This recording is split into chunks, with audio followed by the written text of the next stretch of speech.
if we stay too long in that place, the life gets sucked out of us. We need adventure. We need the new. We need something, some little inspiration. Welcome to the Mind Body Podcast. I'm your host, Maria Angelova, and I'm here to challenge everything you have been told about aging and wellness. This podcast is for those who refuse to accept that growing old means growing unhealthy. Each week, I will bring you dynamic conversations with inspirational guests, sharing practical advice, insights, and motivation to live your life rebelliously as you age with grace and vitality. This is your time to embrace self-care, transformation, and an infectious spirit that says no to the conventional and yes to a vibrant, powerful life. Let's dive in and redefine what it means to live well. Hi, Rebels, and welcome to the Mind Body Podcast, your rebellious podcast with me, your host, Maria, where it is all about a strong body, calm mind, healing, and fully living. And boy, do I have a treat for you today. We have with us the great Amira Alvarez, who is a trusted advisor for highly successful women, who is creating a movement of redefining what is possible. And she has an amazing story, which I'm so excited for her to be here and to share with us of how she has really created that for herself. So thank you, Amira, for saying yes. And thank you so much for being here with us today. I'm so happy to. Thank you for inviting me. This is a pleasure. It is a privilege to have you here. So, Amira, let's start with giving people the opportunity to get to know you and give us 3 words that describe you and perhaps a little bit of a story behind each word. Oh, it's a good question. You know, the first 2 that pop into my head, and maybe there's a third that will come, are soft and strong. And I think those 2 words really embody a lot of my story, but also who I am as in the truth of who I am and what I've allowed to sort of come to the surface and be shown more and more. There's, for so long I was going hard and very driven and very ambitious, and I still have that in me. That's not there, but that was one version of strong. And now there's a different version of strong that's emerging as I evolve as a human being. And to be able to hold that strength and the softness, right? The feminine side, the nourishing side, the nurturing side, the spark of inspiration and energy, to have that soft with the strong, I think is a really good description of me. And I so love that you're saying that. And I'm smiling because just yesterday, I was having a conversation with 2 clients, 2 women powerhouses. And we were talking about movement and the context of you want to be strong. It's like work your arm, but keep it light. And they're like, what do you mean? Like work it, but keep it light. And we got exactly into this conversation of the balance of the masculine and the feminine, right? You can be strong, but you can still be very feminine and show up in a softer type of way. And like, a little bit about me and like my prior life, I was all about masculine and pushing and, proving. And that is like, so doesn't feel good nowadays, right? It's just about flow and balance and being not weak, because I think sometimes that's perceived in society as like, whoa, you're like wimpy and weak. No, I think there is so much power in displaying that softness and feminine energy and balancing it with the masculine. Yeah, there's like a long time ago, I on some social media feed, this was like maybe 15 years ago, this was a long time ago, I saw just this meme go by that said quiet power. And was like, I like that. That's very attractive. And I think we sometimes can lose our power by trying to be too soft. Like we don't let it shine through. Like we try and be, I don't know, not take the center stage or, be unhumble or something like that. And I see women really go into invisibility, right? With their energy. But I don't think soft needs to be invisible energetically. I think you can be soft and be very open, very receiving, very like you can have action in the world from a very soft place, and it oftentimes is much more powerful than something very direct. It can be well, soft can be direct too, but very acute. Sometimes I think of strong as being very super direct, very narrow, very focused. I think you can have softness in your strength and strength in your softness. And how would you say that has personally served you? Well, it keeps evolving, Maria. It's like it's not a one size fits all thing. Now it used to serve me when I could hold the masculine for my clients because I would work with very strong women, más macho than them, right? But like stronger, could meet them at their level of intellect, their level of energy, their level of drive. And I could hold that and also then bring them energetically, once I met them there, bring them down to a place where they could be softer inside and really recognize the things that needed to shift so that they could be strong out there. So there was a lot of work like that in the past. And I don't think I don't do that now. I think I do. But I also think that, it's evolved to, how it's shown up in my interpersonal relationships, both with friends and with, my boyfriend who, how do I keep my strength in a relationship while still being soft and in my feminine? And that's been a beautiful evolution for me. So different places. That has personally been, it personally has been a big transformation for me and for my relationship with my husband, because I was very much taught to, you do it yourself, you push through, a lot of that strong masculine energy, and softening and realizing that's not a weakness, but a strength has gone a long way. Again, absolutely in my relationships. And, silly things such as allowing my husband to do the little things for me and asking him for help has been a big deal. It sounds silly, but it has been a big deal. And I don't want to speak on his behalf, but I think for him has been great to kind of be like, oh, my wife needs me, oh, I can be macho with her. It's interesting how that has balanced our couple's energy. Yeah. I think it's something, that we could talk for hours on that. I know. That's a big one. I too was raised in the sort of figure it out yourself, take care of yourself. You have to, no one else is going to do it for you. You got to do it yourself. There was a lack of honor if I asked for help. And then what would happen is that I would go over my limit, and my asking for help was not an ask. It was a demand. It was a tirade, right? I would lose my cool, right? Because I was stressed because I did need help. We all need help. Men need help, Yeah, we always are humans and we all need help. Yes. Yeah. And so really being open to that and learning how to ask also. Oh my God, what an art in the ask. Right? Yes. The first time when you have to ask even for the little things, it was, for me personally, it was so uncomfortable. Almost like, I'm going to show you my cards that you don't need help here.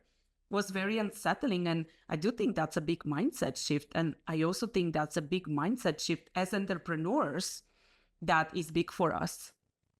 Yeah. Right? Asking for help is such a sign of strength. I've studied a lot of really successful people, and if you watch carefully, they're always asking. They're asking questions.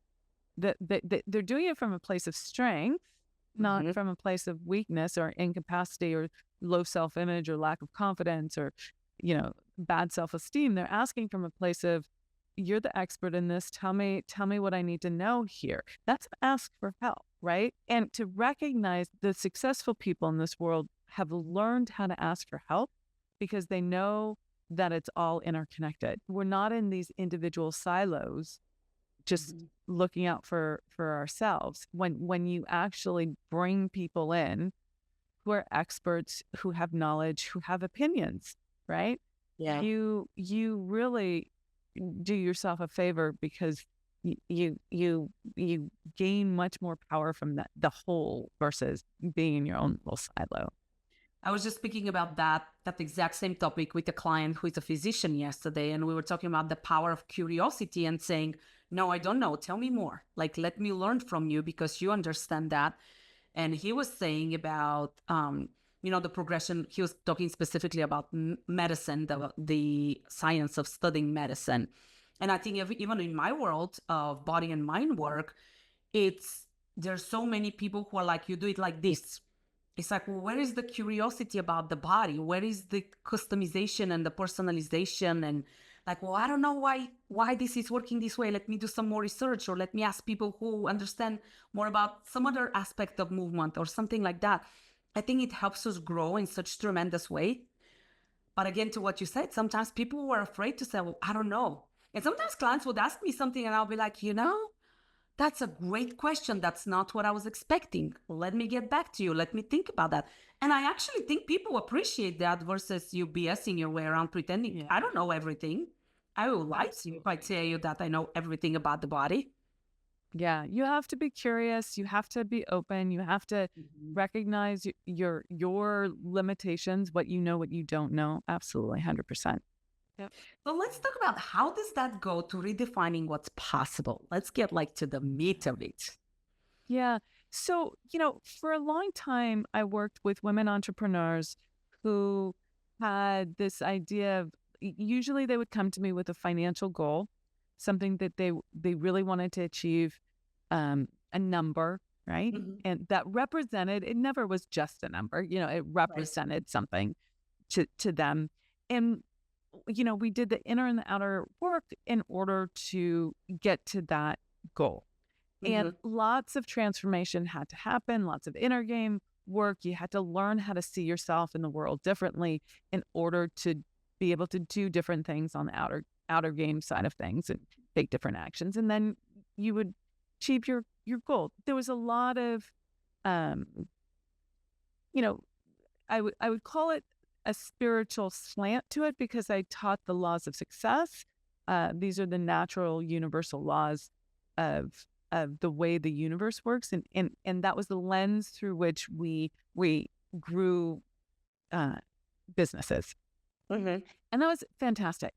But what it didn't consider was, and it wasn't like everything wasn't on the table. My clients could come to me with their personal lives, which many did very often, because that's part of who you are. But what I think was left out of the picture was this idea of can you have that, like how much of the plate of success can you have, right? Most people say, I can just focus on business, or I can just focus on my relationship, or I can just focus on my physical health, or my mental, emotional health, or I want to be able to take, right. It's the or, exactly. Great point. Or. And sure enough, much of what's achievable in this world comes from the discipline of focus. And, when we don't have focus, we dabble and we learn lots of things and we do lots of things, but we don't necessarily, we go broad versus forward on a more narrow path. And so how do you bridge that? Your desire for more, this multifaceted life that you truly want, and have the incredible success in your business life financially, and not cut off everything else.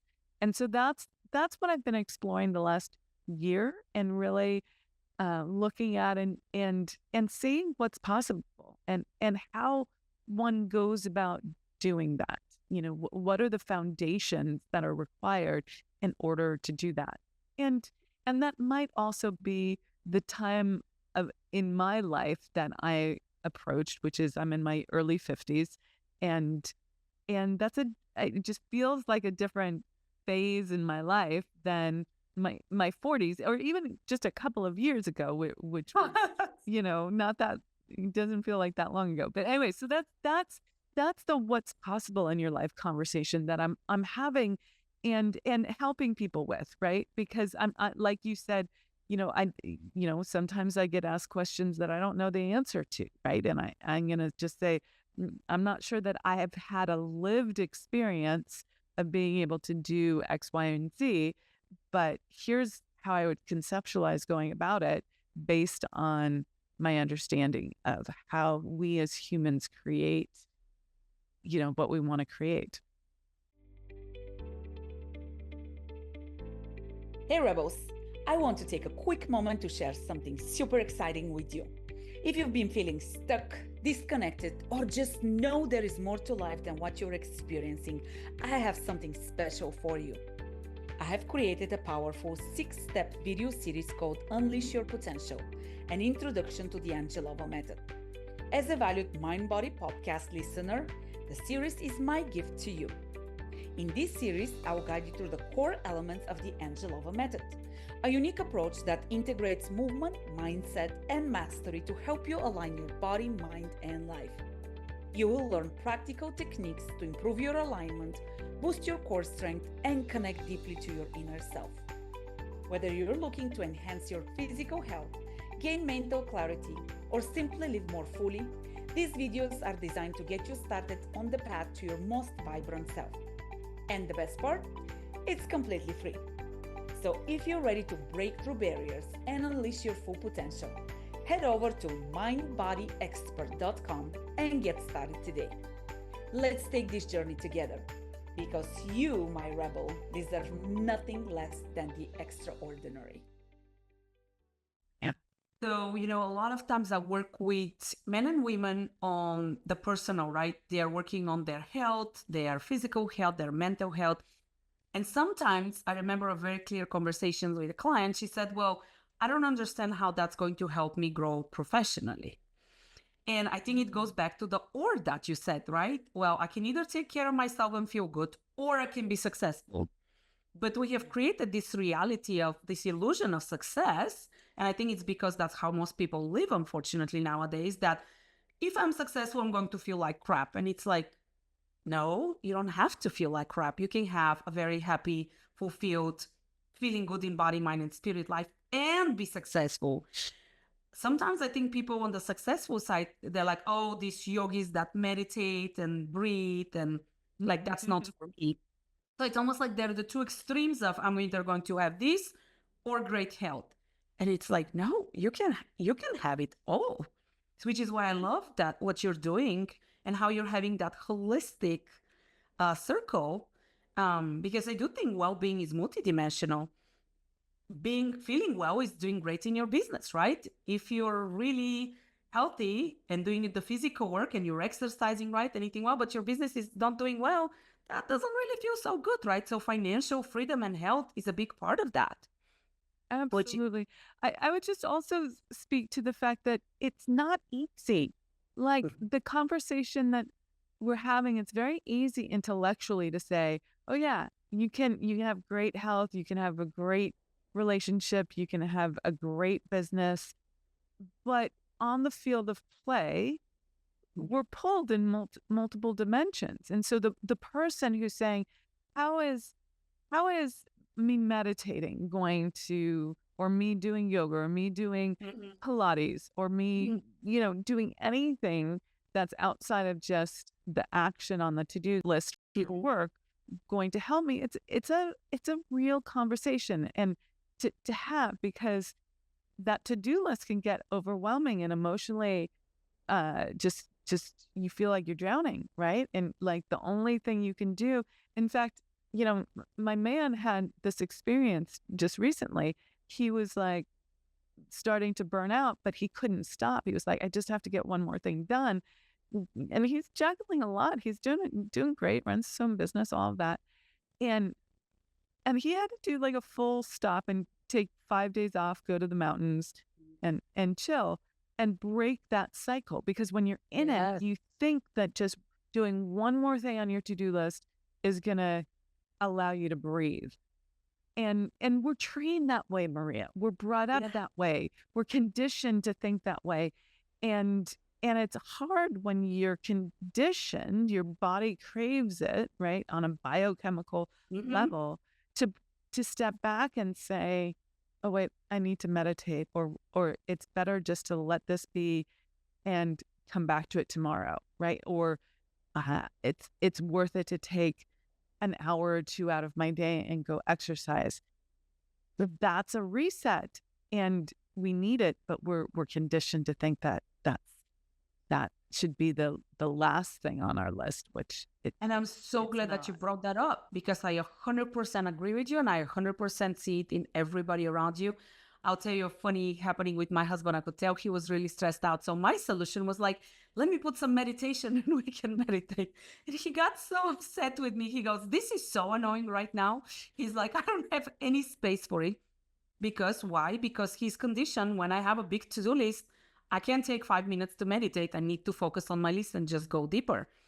And I think that's where intentionality, you brought up before the word focus. I think those are a couple of big words that it does require us to change how we think, how we approach life. And you're right, we do have that chemical dependency in that our body is saying, I have been doing this for 40, 50 years of my life. How do I break that cycle? And I mean, kudos to your man for taking, that's a big deal. To realize, one, to be aware that you need the break.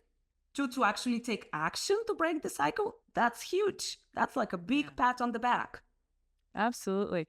And I think we all need that, right? Absolutely. We really, we need to recognize, and you know what's interesting about us as humans is that, like, we want the safety of the same, right? The like, okay, I want to get through my to-do list in the way that I always do. I want my day to go like this, right? We're like, that feels comfortable and safe and same.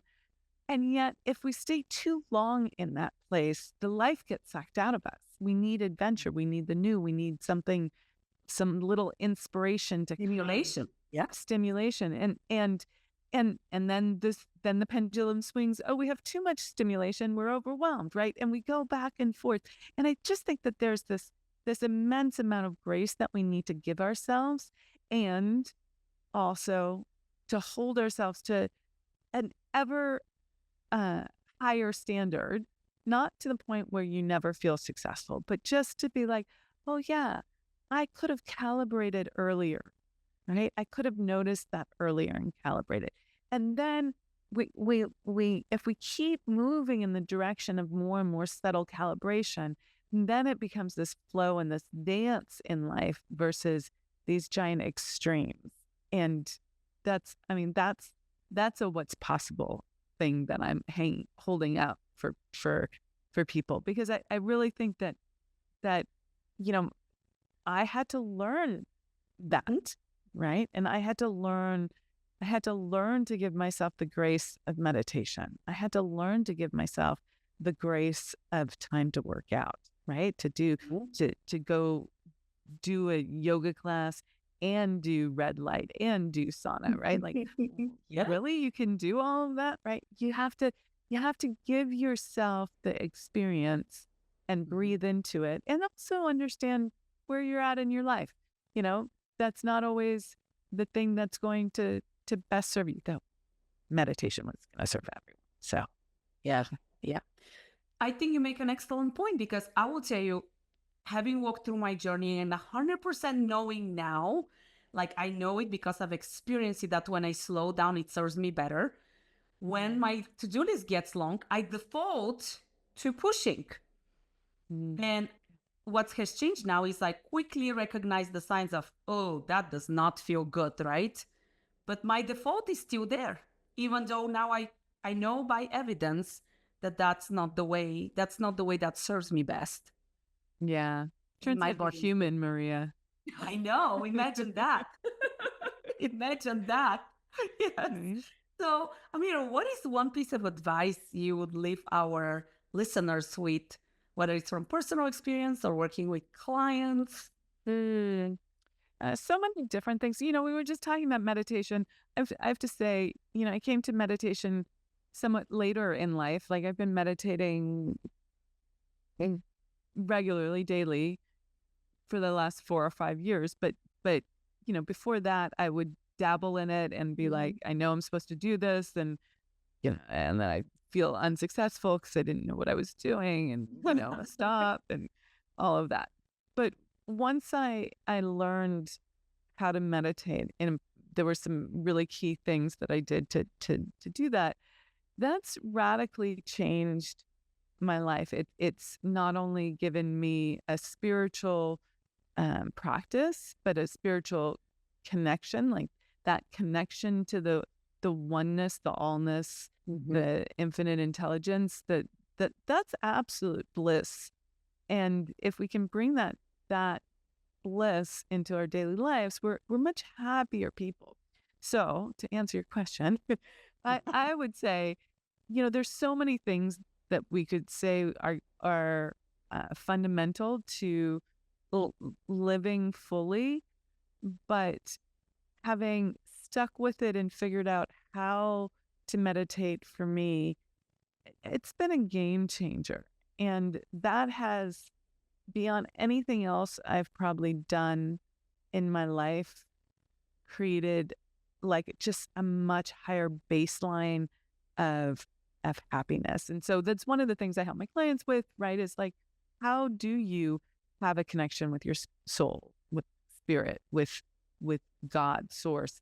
How do you make that connection? And part of the answer to that is meditation, and it helps so much. So that's what I would give.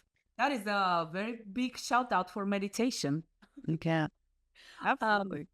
I can't let you go without asking you the big question of, what is your definition of rebellious, Amira? Oh, yeah.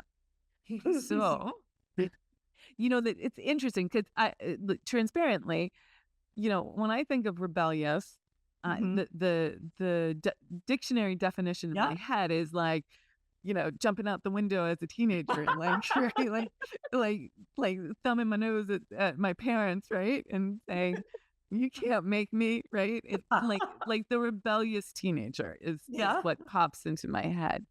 But I know that for you, it means independence. It means freedom. It means, not being limited in your life. And I think we have that in common. My business, the Unstoppable Woman, has a little bit of that similar vibe to it. It's like, there's nothing that needs to stop you. You can do all of life fully. And so somewhere in the middle is probably a good reconciliation. Well, you know what? And everybody has a different definition, and it's totally okay, right? If your definition is a rebellious teenager, I have one at the house right now, and it's so funny because I recognize so much of myself in her, and I'm like, wow, that was like a lot, but I can see it through different eyes right now. And part of me is like, sometimes it's really irritated, and part of me is like, she's got it. Like, she's standing her ground, and I'm proud of her for doing that. Yeah, she's going to grow up to be a strong woman, and, hell yeah. Okay, right? Yes. And when she behaves like that, my husband is like, your daughter. And I'm like, right. Yep.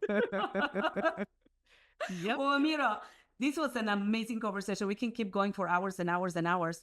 Tell our listeners how they can connect with you, where they can follow you, find out more about what you do.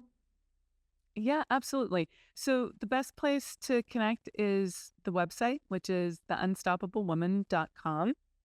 And please send me an email. You can connect on the site there. Let me know if you need anything, book a call, whatever you want to do. I'm open. We can talk about meditation. We can talk about it. And then if people are interested in sort of, I put my podcast on hiatus about a year ago, but there's some really good content there. If anything that I spoke about around like the universal laws or things like that was much more the content that I was producing previously. Okay. If people are interested in that, that's always a resource that's out there. There's lots of good. Yeah, there are some great episodes, and I know that because I have tuned out to those. So yeah.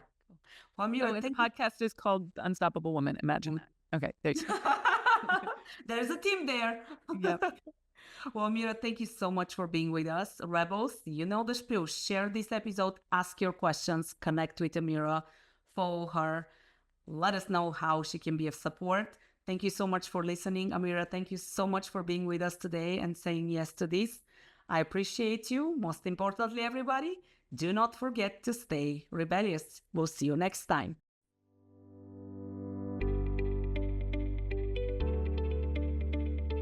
Thank you for joining us on the Mind Body Podcast, where we explore the power of living authentically and rebelliously.